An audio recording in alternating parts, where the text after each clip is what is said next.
सास का दहेज। स्नेहा के बेटे की शादी शिल्पी से होती है। शिल्पी दहेज में हर सामान लेकर आती है जो पहले से ही स्नेहा के घर होता है। ये सामान स्नेहा के पापा ने उसे दिया था। अरे शिल्पी, मेरा टीवी क्यों हटाया? क्यों हटाया मतलब? अरे बड़ा और अपडेटेड टीवी है ये। स्नेहा को गुस्सा आता है और वो शिल्पी के बड़े टीवी के बगल में अपने पुराने जमाने का टीवी भी रख देती है। बड़ी आई अपडेटेड वाला। अरे बहुत सारी तेरी जैसी बहुओं को जानती हूँ मैं, जो घर से लाए सामान का रौब दिखाती है। ये ना समझ के हम भिखारी हैं। देख ले, हमारे पास भी टीवी है। ओहो, जो करना है वो करो।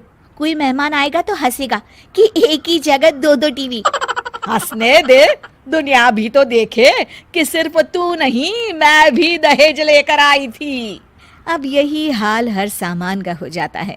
ड्राइंग रूम में एक साथ दो तरह के सोफे रखे होते हैं, एक नया आलीशान तो एक पुराना लकड़ी का। शिल्पी स्नेहा की इस आदत से काफ़ी दुखी हो जाती है। एक टीवी पर रामायण चलती है तो बगल की टीवी में फिल्मी गाने, किसी को किसी की आवाज़ भी सुनाई ना पड़े वैसे।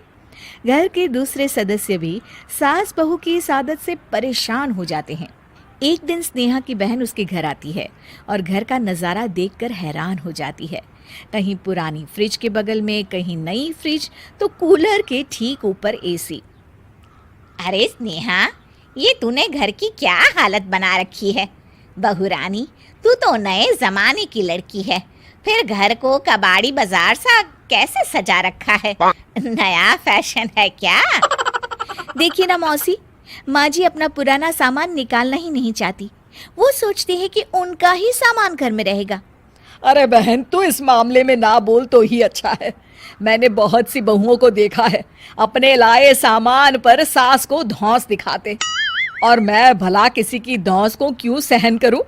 मेरे पास तो सारा सामान है, और वैसे भी क्या कहते हैं, ओल्ड इज गोल्ड। अब क्या था, शिल्पी ये सुनते ही भड़कती है और जोर जोर से चिल्लाने लगती है। वाह माँ जी वाह, जरा अपना सोफा तो देखिए, ऐसा लग रहा है खुदाई से निकला है लकड़ी का। और मेरा सोफा देखिए, कैसे लेदर की चमक और गुदगुदा सा है। अरे आपका तो पुराना धुराना सा है। शिल्पी देख, मेरे पिताजी ने जो दिया है वो उनकी निशानी है, उसके बारे में मत बोल। तू तेरा सामान ले जाकर अपने कमरे में रख ले। क्यों क्यों? मैं अपना सामान क्यों कमरे में रखूं?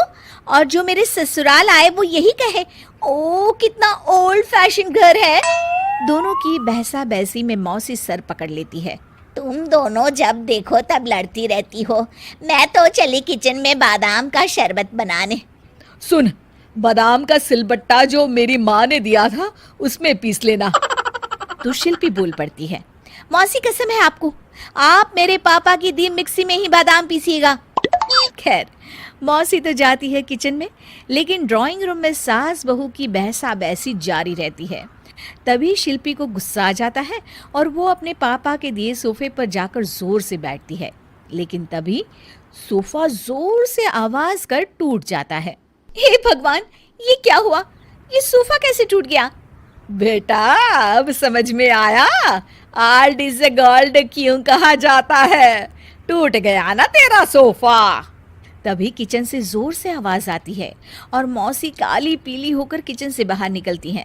शिल्पी, तुम्हारी कसम के चक्कर में मैंने बादाम के लिए मिक्सी का उपयोग किया था, लेकिन जैसे ही प्लग ऑन किया, अरे मेरा ये हाल हो गया। और भरोसा करो आजकल की चीजों पर।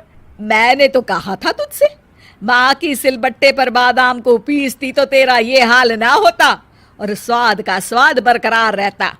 अरे जब सब चीजें घर में थी तो क्या जरूरत थी तेरे पापा को सामान देने की?